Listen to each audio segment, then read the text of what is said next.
Montujem interiérové dvere vo farbe kašmír, ako vidíte. Zákazník tu má strašne hrubé múry. Má viac ako 32 cm, má nejakých 33,5, 34, 34,5. Lenže výrobca dre vyrába zárubne z jedného kusu do 32 cm. Ale my sme nechceli, aby to boli nejaké predely v tejto zárubni, no ale táto zárubňa má až 34,5. Toto je štandardná obložka.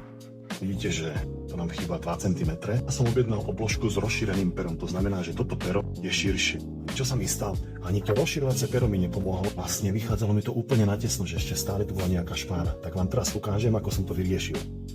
Tu už mám nachystanú obložku, ktorú som bol upraviť môjho kamaráta stolára, Peťa Brandisa. Mi tú obložku spílil tak, aby mi tam vošla. Lenže ho musím nejako spojiť. Vidíte, tu je ten spoj, len mi to tu zavádza. Ja vlastne to mám len teraz stiahnuté. Riadne som to podlepil zo všetkých strán. Vidíte, že toho lepu tu je až moc. Budem to za chvíľočku dávať dole a opatrne sa budem snažiť tú obložku nabiť. Z jednej strany tá obložka je v celku, ale tá stena ide dokrýva, tak ten vrch sme už museli hobľovať a tu sme museli hobľovať tiež, aby nám to zachytilo.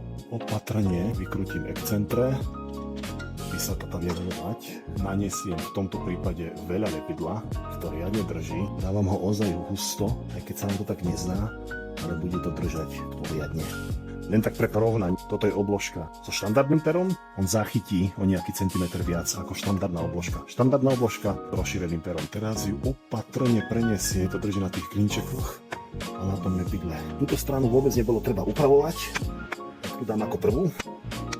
Tá je bezpečná, aj tu je to bezpečné, ale postupne musí byť opatrný. Pozrite sa, vidíte to? Je to fakt akože na milimeter. Tak ja teraz robím jednu vec ešte. Odtiahnem troška, otvorím dvere, zoberiem filpenu, robím tu ešte taký pás. Opatrne to znova zatiahnem, celé to zakrútim a necháme zaschnúť. Prešla nám asi hodinka, môžeme to skúsiť dať dole. Tu nám troška vytiekla pena. Hop.